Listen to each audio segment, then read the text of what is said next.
Wonderland.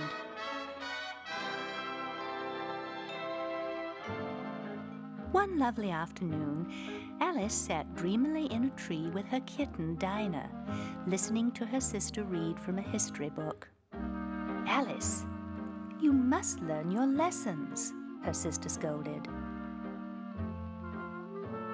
Alice daydreamed aloud to Dinah about the magical world she often thought about.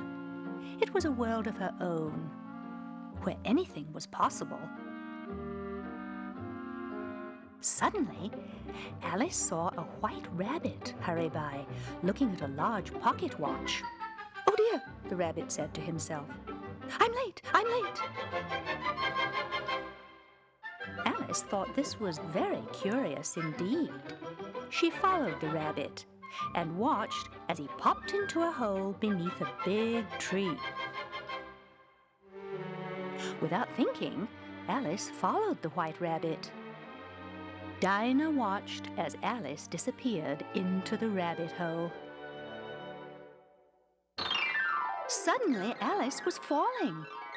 Her dress puffed up like a parachute, and Alice floated down, down, down. After this, I shall think nothing of falling down the stairs, Alice thought. After a long fall, Alice reached the bottom. Alice could see the white rabbit running down a long tunnel ahead of her.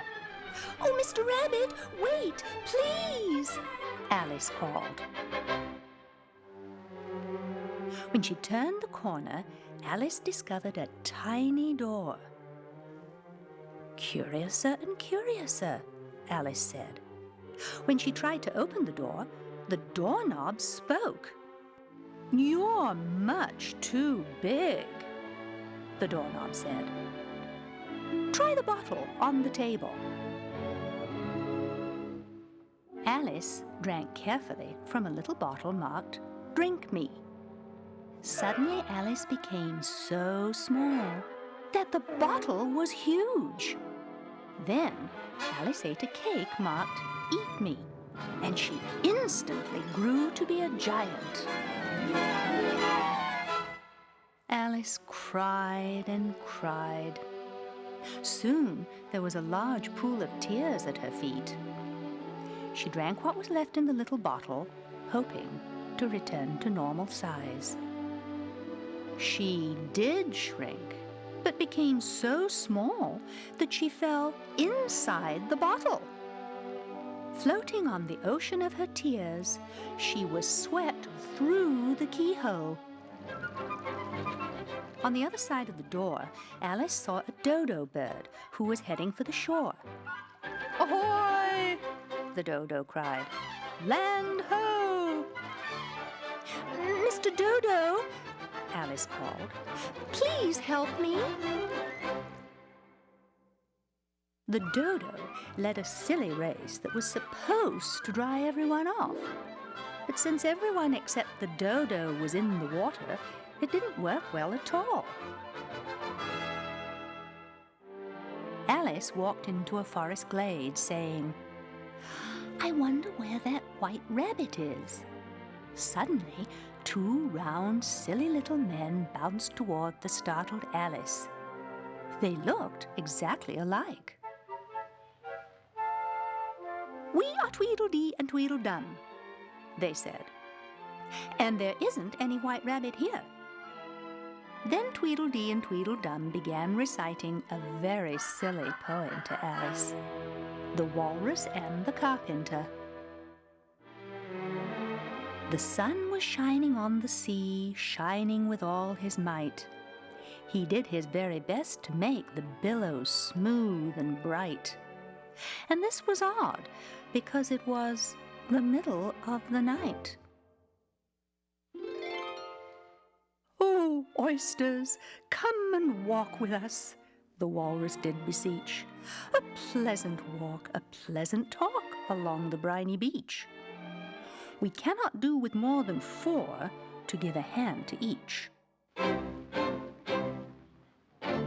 4 young oysters followed them, and yet another 4. And thick and fast they came at last, and more and more and more, all hopping through the frothy waves and scrambling to the shore. "Oh, oysters," said the carpenter, "you've had a pleasant run. Shall we be trotting home again?" But answer came there none, and this was scarcely odd, because they'd eaten every one. As Tweedledee and Tweedledum fought about what poem to recite next, Alice slipped away. She soon saw a strange little house ahead. "I wonder who lives here," she thought. Suddenly, the door flew open, and out raced the White Rabbit. Instead of saying hello, he began scolding the puzzled girl. "Mary Ann, what are you doing out there?" the rabbit said. "Run inside and fetch my gloves." Alice, having grown accustomed to the curious things that were happening all around her, followed his instructions. Alice looked through the chest of drawers, but she did not find any gloves. She did find a box full of delicious-looking cookies, and she couldn't resist tasting one. She had barely finished the cookie when she felt herself shoot up like a telescope. Alice had grown so big that she no longer fit inside the rabbit's house. Her arms stuck out the windows, and her feet stuck out the doors. She could hear the White Rabbit shouting, "A monster! Help!" The rabbit called to the Dodo, "There's a monster in my house!" Alice reached down to a small garden nearby and pulled a tiny carrot from the ground. As soon as Alice nibbled the carrot, she began to shrink. Now Alice was tiny again. She was now so small that the grass seemed like a gigantic forest. But Alice was glad to be on her way again. She soon came upon a beautiful glade where the flowers all spoke and sang to her. Then Alice saw delicate curls of smoke rising from a clearing. She peeked through the tall grass and saw a caterpillar sitting on top of a mushroom. He sat quietly with his arms folded, smoking a long water pipe, blowing smoke rings in the air. As she approached, the caterpillar slowly asked, "Who are you?" "I've changed so many times today," Alice replied. "I hardly know myself. I do know I should like to be a little larger." "One side of this mushroom will make you grow taller," the caterpillar said. "The other side will make you grow shorter." With that, he turned into a butterfly and fluttered away. Which side is which? Alice wondered, looking thoughtfully at 2 pieces from the mushroom. As she took a bite from one piece of mushroom, she suddenly soared upward, growing taller than the treetops. She startled a bird sitting on her eggs who thought she was a serpent. Alice quickly nibbled a bit of the other piece of the mushroom and shrunk again to her normal size. She kept the pieces of the mushroom in case she might need them later. As she looked at the many paths through the woods, Alice wondered, "Which way shall I go?" Although there was no one else in sight, Alice heard singing. Then she saw a grinning mouth. Then 2 bright eyes. And finally, the whole body of a cat. "Why, you're a cat!" Alice exclaimed. "A Cheshire cat," the cat replied. He had an odd way of disappearing and reappearing as he spoke. "If you really want to know," the cat said. He went that way. "Who?" Alice was very puzzled. "The White Rabbit." "Go see the Mad Hatter and the March Hare," replied the cat, as he disappeared again. Alice arrived at the house of the March Hare to find a very unusual tea party going on. "I'm sorry to interrupt your birthday party," Alice said politely. "This isn't a birthday party," said the Mad Hatter. "It's an un-birthday party." Alice tried to enjoy the party, but although it was a tea party, she never got any tea. The Mad Hatter and the March Hare dashed around crazily, changing seats and talking in riddles. A sleepy dormouse recited a curious poem. The White Rabbit raced in, worried that he was late. The Mad Hatter and March Hare tried to fix the poor rabbit's watch, but wound up destroying it. "This is the stupidest tea party I've ever been to," Alice sighed as she left. Alice tried to follow the rabbit, but on the path ahead she saw a strange creature coming toward her. It looked like a dog, but its head and tail were made of brooms. It was sweeping up everything in front of her, including the path she was following. Once again, Alice didn't know which way to go. She was hopelessly lost. "Sometimes it's a good idea to stay where you are until someone finds you," Alice told herself.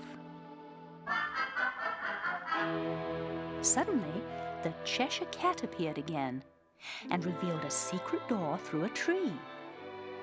In the distance, Alice saw a castle with beautiful gardens. As she entered, Alice saw 3 gardeners, shaped like playing cards, busily painting white roses red. "Why are you painting the roses red?" Alice asked timidly. "The Queen likes only red roses," answered one of the gardeners. "And we planted white ones by mistake." Just then, Alice heard the sound of trumpets, and the palace doors opened. A long line of playing card soldiers marched out. Alice stopped to watch the parade of soldiers and saw the White Rabbit. After the soldiers had passed, the Queen of Hearts approached. Everyone was afraid of the Queen, including the meek little king. The Queen stopped and stared at Alice. "And who is this?" the Queen bellowed. "I'm Alice, and I'm trying to find my way home," Alice replied meekly. The Queen invited Alice to play a curious game of croquet, with hedgehogs instead of balls and flamingos instead of mallets. Alice soon found that the Queen would do anything to win at croquet, even cheat. The Queen didn't see the Cheshire Cat appear behind her. The cat playfully tied the hem of the Queen's gown to her flamingo's beak.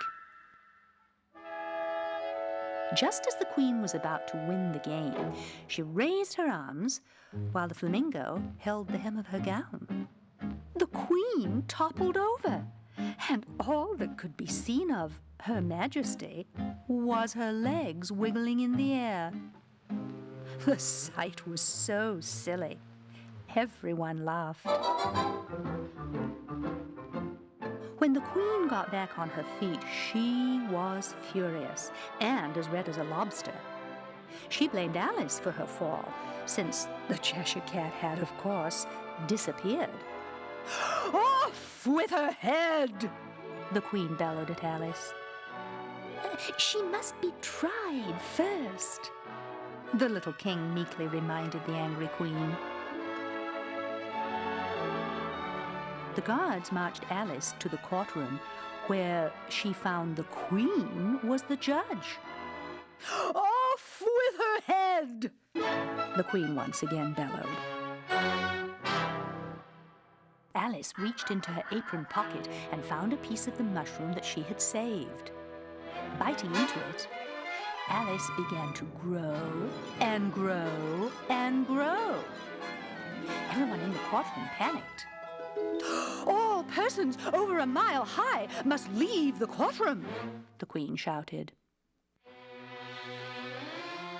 But as Alice scolded the Queen for her bad manners, she began to grow smaller and smaller. Soon, she was back to her normal size. When Alice was no longer giant, the Queen ordered her soldiers to capture the girl. The Queen of Hearts and a long, long line of her guards chased after Alice. Alice could hear the Queen shouting, and she saw that the Queen, her soldiers, the King, even the Mad Hatter and the March Hare were all shouting and chasing her. Their voices sounded faint and far away. They all seemed to be calling her name. "Alice! Alice! Alice! Alice!" Alice's sister gently shook her awake. "Oh, I've been having such a strange dream," Alice said sleepily. "I followed a white rabbit who was wearing a waistcoat and carrying a watch." "Oh, Alice," sighed her sister, smiling, as they walked back home for tea.